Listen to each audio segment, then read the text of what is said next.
Olá, aqui é o Jubilano World Remaster. Vamos falar sobre o iceberg gigantesco da paleontologia. Vou fazer duas partes. Camada 1. Dinossauros de plástico são feitos de dinossauros. Há dinossauros de plástico, são os que todo mundo teve, e eles são feitos de plástico. É feito de petróleo, que vem de animais pré-históricos, e de dinossauros. Então você brincava o tempo todo com dinossauros mortos. Que legal, viu?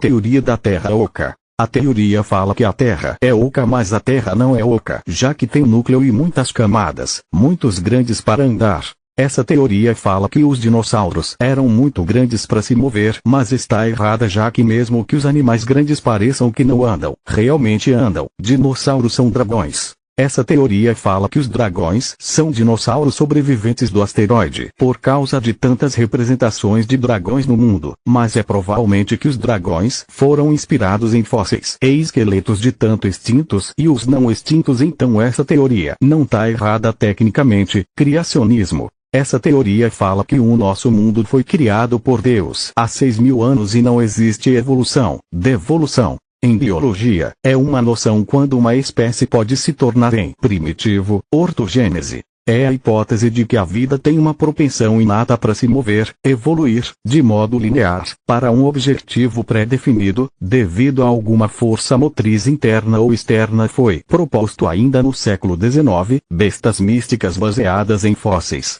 Essa teoria fala que as criaturas místicas são baseadas em fósseis, tipo ciclope em mamutes e elefantes, já que os crânios de elefantes e mamutes são bem semelhantes a de ciclopes. E então o ciclope foi inspirado em crânio de elefante. Os dragões provavelmente em pterodáctilos e pterossauros, porque são semelhantes às ilustrações de dragões, e o Mokele Mbembe parece um sauropode por causa de suas características. O monstro do lago Ness pode ter sido inspirado em fósseis de plesiosauros, e o monstro Eahu pode ter sido inspirado em plesiosauros. Idades do gelo. Bem, não teve uma idade do gelo, teve cinquelação, glaciação Donal, há cerca de 2 milhões de anos.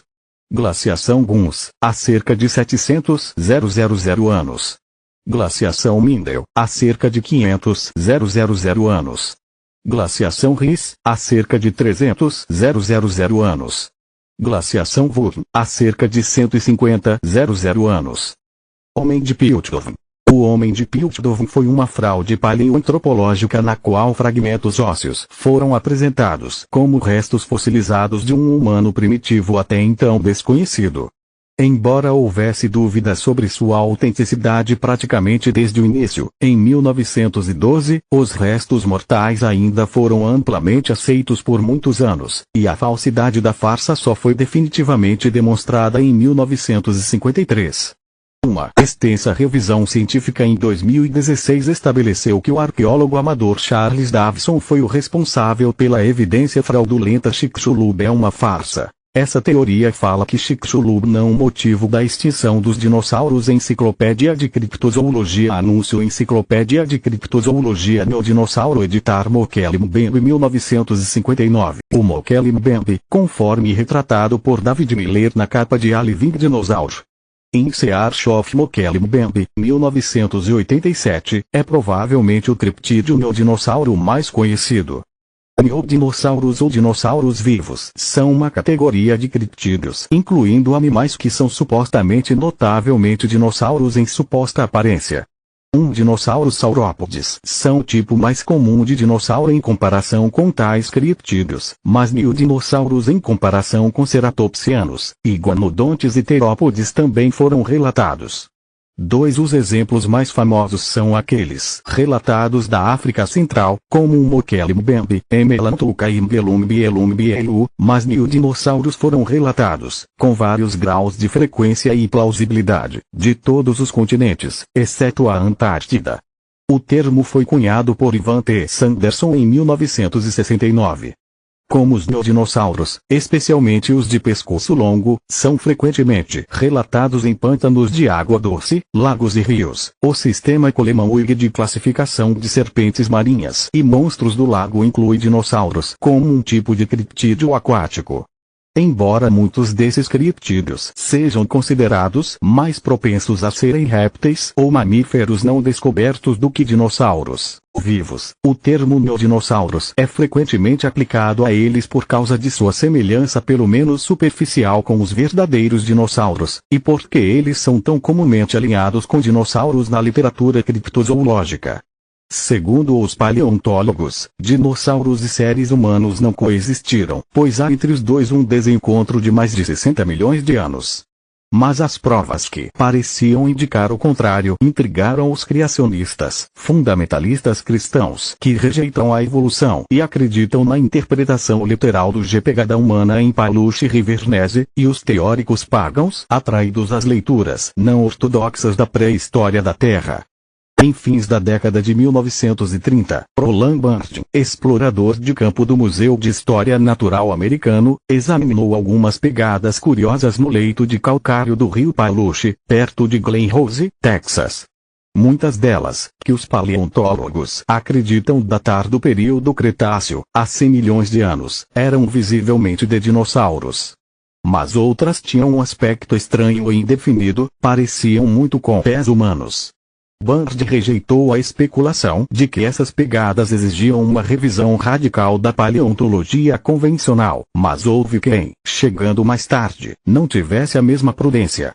Para alguns essas pegadas eram um golpe para uma odiada doutrina, a evolução.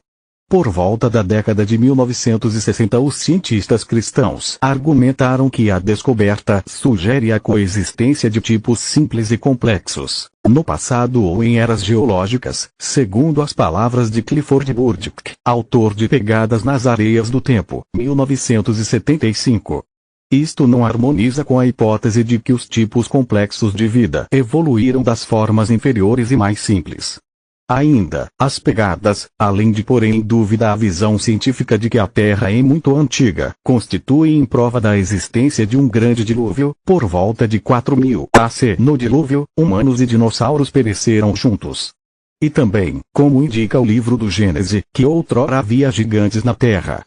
Questões como esta nos lembram de que o mundo é um mistério e que nós mesmos somos um mistério. Autodomesticação humana. A hipótese de autodomesticação da nossa espécie existe pelo menos desde o século XIX e se baseia na ideia de que a evolução dos hominídeos foi marcada por um maior controle sobre seu processo reprodutivo, um ponto discutido por Charles Darwin, por exemplo, em A Origem do Homem e a Seleção Sexual, de 1871. Homens das cavernas coexistiram com os dinossauros. Os homens das cavernas não coexistiram com os dinossauros, mas depende de qual dinossauro. As aves e as aves coexistiram e ainda coexistem conosco, e os dinossauros não avianos viveram até o Mesozoico, mas no Cenozoico não todos os vertebrados são peixes. Essa teoria é certa porque os mamíferos, répteis, anfíbios e peixes são vertebrados. Lemúria.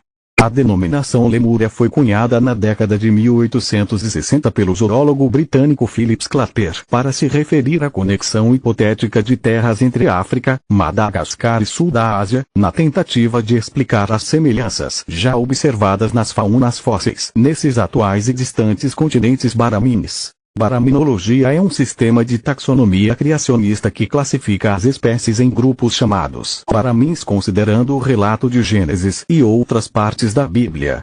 Seus proponentes defendem uma evolução com limitações entre os tipos, quer seriam galhos dos quais se ramificariam as últimas folhas. A biogenese. A teoria da abiogênese ou teoria da geração espontânea explica a origem da vida a partir da matéria bruta, ou seja, de uma matéria sem vida.